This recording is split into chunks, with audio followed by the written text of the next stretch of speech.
So we start with the next important topic in geometry, which is quadrilateral and polygons. So after triangles, let's see quadrilateral and polygons. And we start with four of the most important quadrilateral that you will find in geometry. Okay, we'll start first with our rectangle, then we'll move on to parallelogram, square and rhombus. Okay, let's compare them with each other to understand what are their property and how do they behave in various situations. So let's start with rectangle. What are the properties of rectangle? First I'll start. Opposite side are parallel and congruent, which means what? If this is L, this is also L. If this is B, this is also B. Opposite sides are parallel and congruent. So diagonal will always be what? Equal, right? Diagonal will be equal. So if this, if you can see, is square root of L square plus B square. How am I getting this? Simple applying Pythagoras theorem. Okay, this angle here is 90 and this is L and this is B. So this side will be square root of L square plus B square, which is nothing but diagonal. So both the diagonals will be equal. Okay, that is the first thing. Diagonal bisect each other as well. So bisect, which means if the entire length is 10, so it will be split into 5 and then this will be 5. Similarly, this will be 5 and this will be 5. So diagonals will always bisect each other in a rectangle. Okay, what next? Perimeter. What is perimeter? Perimeter of any given object, which is the simplest way to find it out. Cut the object. If I cut this rectangle and stretch it in the form of a string, okay, stretch it in the form of a string, what will be the length of the string?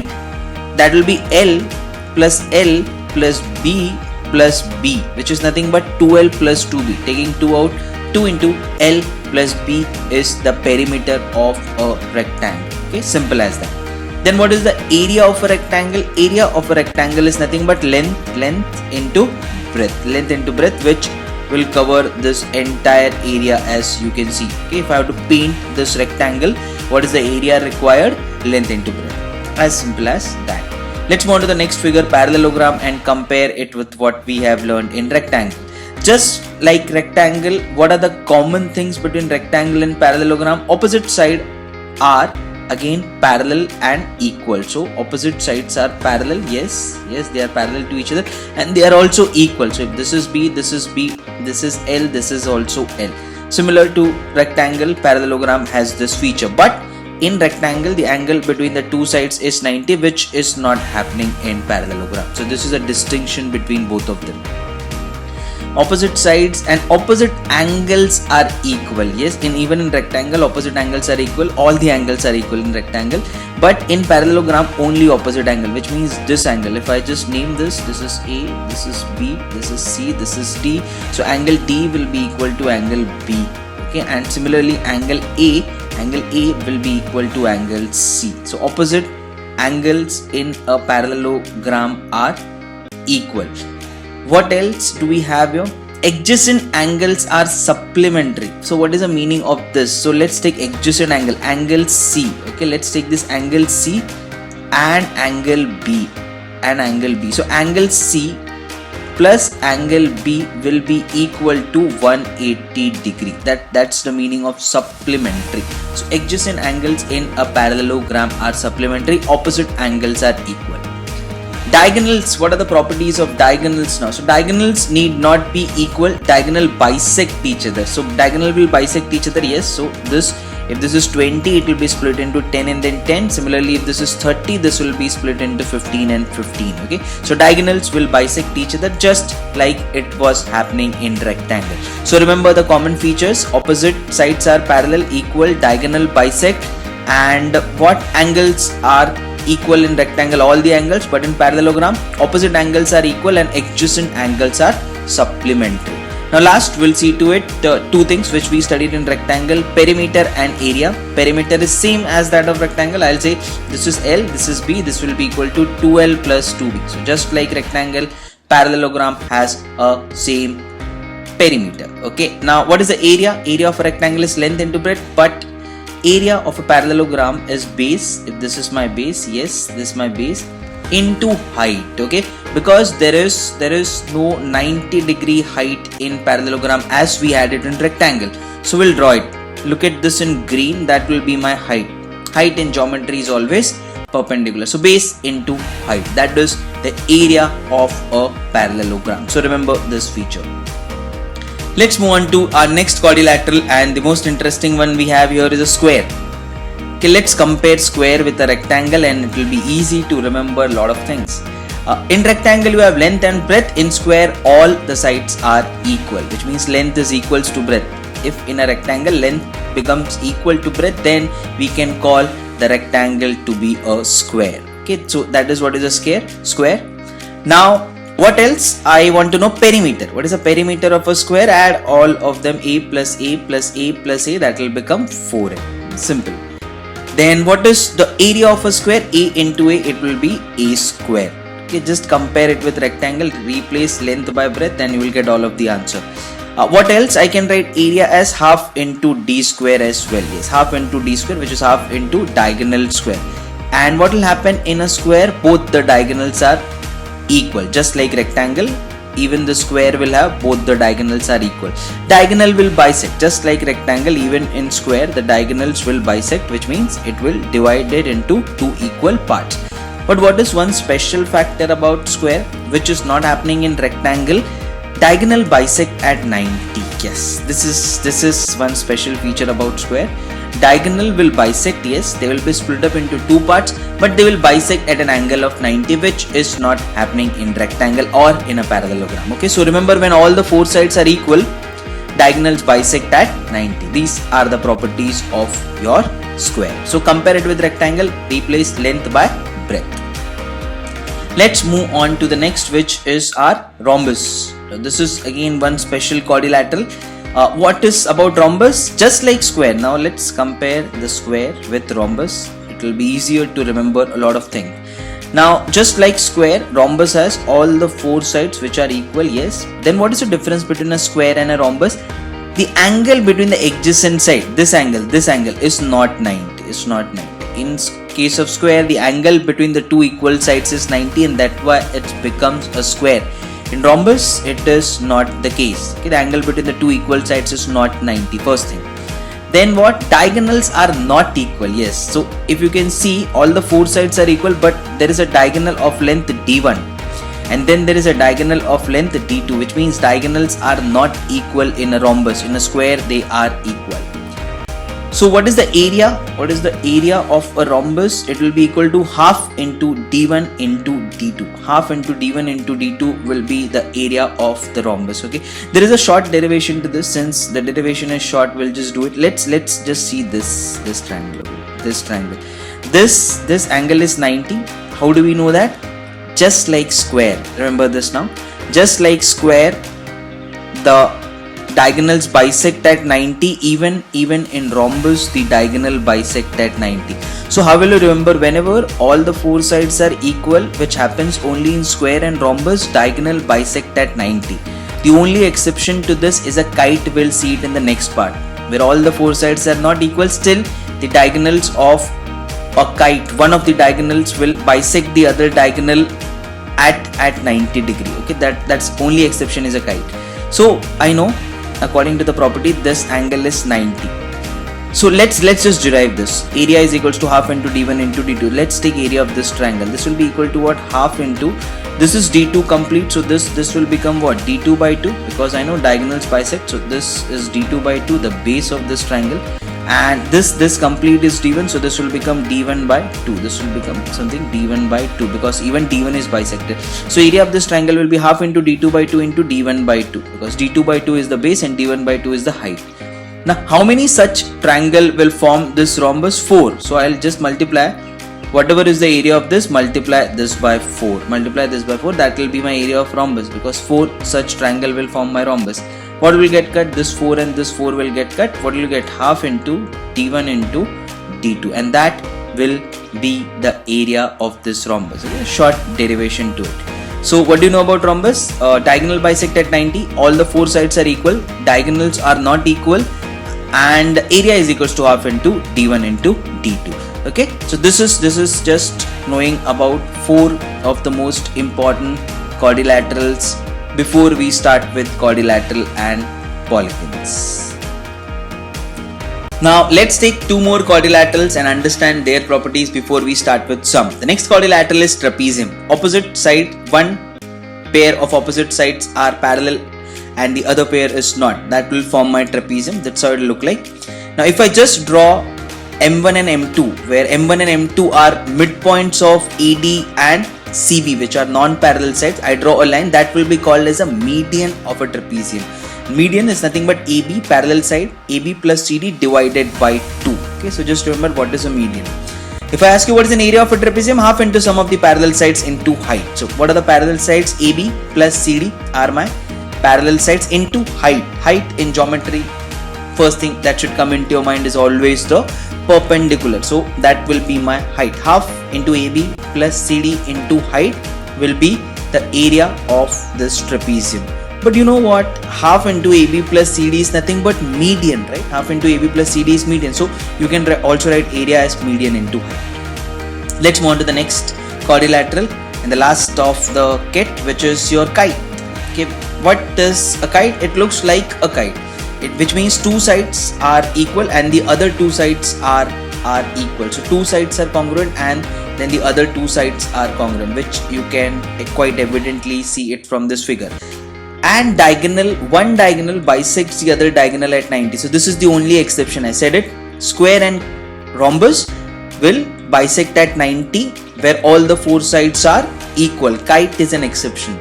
All the four sides are not equal, still the diagonal will bisect at 90, but not both. One diagonal, which means the longer diagonal will bisect the shorter diagonal. If you can see, only one diagonal is divided into two equal parts. So one diagonal bisects the other at 90. Okay, so remember this property about kite. It's quite visually seen from the diagram. Now what is the area of the kite then? What is the area of the kite? Half into product of your diagonals. Half into product of diagonals. This is quite similar to your rhombus where we write half into product of diagonals. In square the diagonals are equal to d square. So half into AC into BD. That's it with respect to understanding what is your kite. Now let's start by solving few easy problems on quadrilateral. So first I get ABCD is given to be a square and BCE is an equilateral triangle. And the question is, what is the measure of triangle DEC? So let's see. If BC is an equilateral triangle, everything will be equal, right? Because one of the side of an equilateral triangle is nothing but the side of a square. So everything that I had marked here will all the sides be equal. So what do I know now? One angle is 90 and CED or DEC is something that is being asked to me. Simple. The angle is 90. The next angle is what? 60, right? Okay, because I know what is happening here. This is an equilateral triangle that is being there. So because of square I get a 90 and because of equilateral triangle I get an angle which is 60. So 90 plus 60 is nothing but 150. If this angle becomes 180, sum of the measure of a triangle what? DCE is what? 180. But it's an isosceles triangle. Check, the two sides are equal. The two sides that are marked are equal, which means angle E will be equal to angle D. Angle D plus angle E is 30. Okay, I know that D is equal to E and their sum is 30. So how will they split up? If they are equal, how will they split up? It's quite simple. They will split up as what now? 15 and 15. Because I know D is equal to E. If D is equal to E and the sum of D and E is 30, they'll split up as 15 and 15. That's it. So my answer to this question is 15 degree is angle DEC. Okay, so just I applied the concepts of square and equilateral triangle. Let's see one more problem. So now I am being given a rhombus and what is being given? OA plus OB. Okay, OA plus OB is equal to 30. That is given to me. Find the maximum area of the rhombus. Okay, so what is the maximum area? So what do you know about rhombus? The area is half into D1 into D2. So half into product of diagonals is the area of the rhombus and I need to maximize this. Okay, I need to maximize this as possible. So I need to get the answer where the value of D1 and D2 I'll substitute, that will be maximum. What do I know? Diagonal bisect at 90. So I'll draw 90 here and the diagonals will be bisect at 90. This is what we have learned at rhombus, right? If you can remember, the same thing we are applying it here right now. So diagonal bisect at 90, I know that. Now what else is given to me? OA plus OB is equals to 30. Okay, let's multiply this by 2. 2OA plus 2OB is equals to 60. So 2 into OA plus 2 into OB will be equal to 60. But what is 2 OA? What is double of OA? Double of OA will nothing but AC, the complete diagonal, right?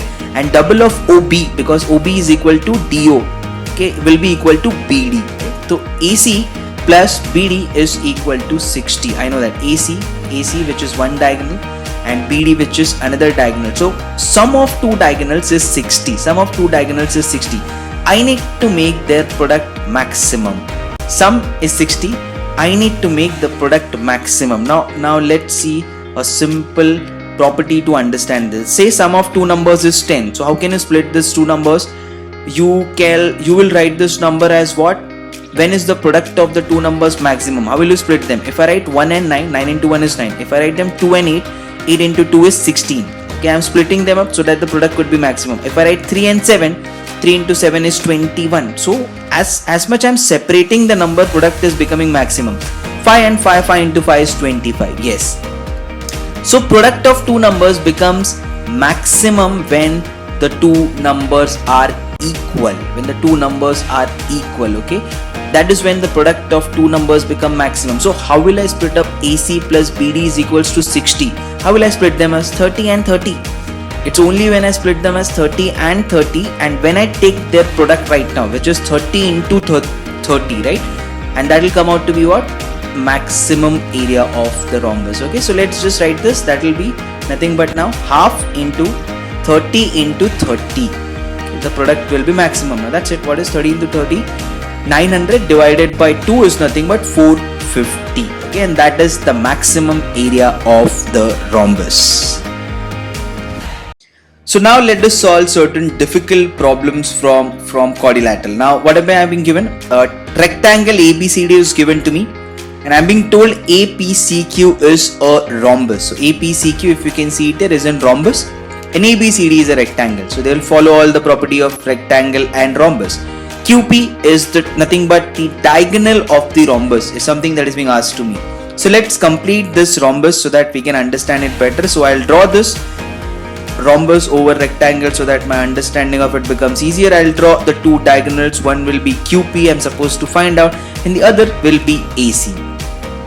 Now what all is given to me? I am being given the two sides of the rectangle. One is 7 and the other is 24. Pythagoras triplet I'll apply it here because the angle is 90. So 7 square 49 divided by 2, 24.5, 24 and 25. We learned this earlier, right? So one side is 24, so other side will, that is nothing but the hypotenuse will be equal to 25. Okay, that's what I get it. So my hypotenuse, which is nothing but diagonal, which is nothing but the diagonal of a rhombus is nothing but 25. But we have learned in rhombus, diagonal bisect each other at 90, right? I'll apply what we have learned now. So the diagonals will bisect at 90, which means 25 will be split up into 12.5 and 12.5. Let now the center be O. Now I need to find out QP. Okay, I know one of this. Now which two triangle will I consider? I'll go by similarity. Okay, where can I see a 90? So triangle CDO and triangle COQ. COQ is something in red. Okay, check that angle in red. One angle which is where diagonals are bisecting is 90, and triangle CDO. Okay, I need to find out QO. So I'm going with the triangle accordingly. CDO, something that is marked in the green. How can I make these two triangles similar? First, angle C is same to both of them. So common angles. One angle is same. I'm going by AA test right now. And one angle which is angle D is equal to angle O. Both of them are 90. That's it. Two angles are same. For these two triangles, two angles are same. So by AA test, I prove that these two triangles are similar to each other. If they are similar, all the properties of similarity will come. So side opposite to 90 in bigger triangle is nothing but 25. I write that. Side opposite to 90 in the smaller triangle is QC. I'll write that. Now side opposite to C in the larger triangle is nothing but 7. And side opposite to C in a smaller triangle is nothing but QO. I'll write that. Then side opposite to the other angle, which will obviously be equal, let that be alpha. So in bigger triangle, side opposite to alpha is nothing but DC, which is 24.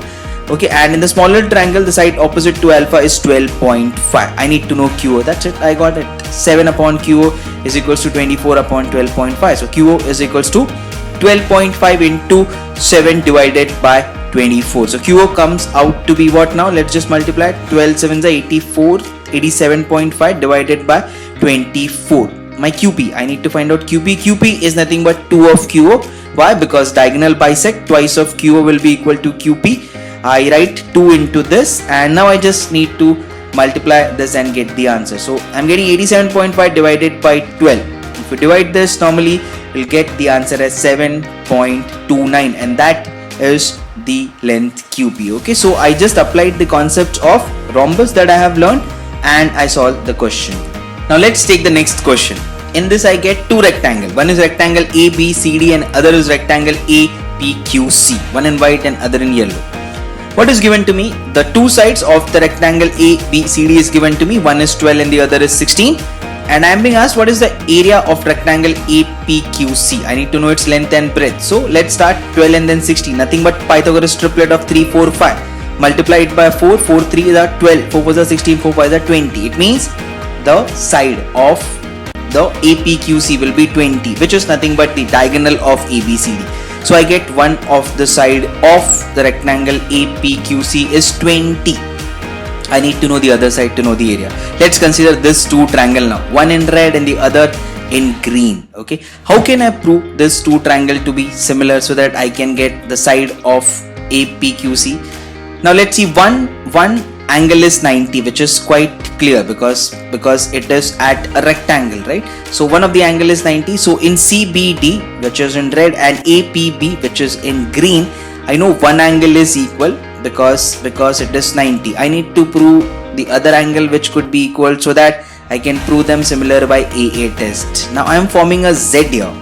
First chapter, lines and angles, we studied something called as alternate angles. How do you form alternate angles? Just form a Z there. As soon as you get a Z, angle A will be equal to angle B. Why? Because they are pair of alternate angles. Okay, that's it. So I proved triangle CBD and triangle APB are similar to each other. So similarity will follow. So side opposite to 90 in CBD is 20. Side opposite to 90 in APB is 16. So 20 upon 16.